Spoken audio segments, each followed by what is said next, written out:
ఆరవ తరగతి తెలుగు పాఠంలో ఈరోజు మనం వ్యాకరణ అంశాల్లో భాగంగా ఈరోజు మనం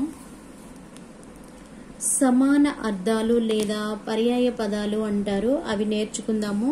మనకి పరీక్షల్లో మంచి మార్కులు వస్తే కంపల్సరీ బిట్స్ ఇవి అందరికీ ఉపయోగము. నేర్చుకోండి. అఘము పాపము, దురితం అధికం ఎక్కువ, మెండు అనలం అగ్ని వాహిని, అబ్ది సముద్రం జలది, అశ్వము గుర్రం, తురగం ఇంతి స్త్రీ వనిత, ఉదకం నీరు, జలం కన్ను, నేత్రం నయనం, కపి కోతి, మర్కటం కుమారుడు, తనయుడు పుత్రుడు, కూర్మి స్నేహం చెలిమి, కాశీ వారణాసి, అవియుక్తం డేదము హృదయము, యదా తండ్రి, జనకుడు పిత, తరుణము సమయం కాలం, ధనుజులు అసురలు రాక్షసులు, దుఃఖము ఖేదం బాధ,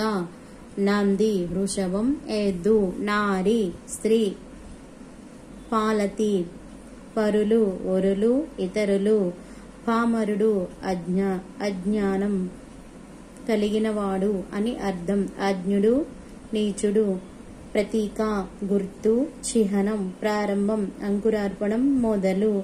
హాయ్ ఫ్రెండ్స్, చూసారా? ఈ యొక్క పర్యాయ పదాలు బాగా నేర్చుకోండి, మార్కులు సాధించండి.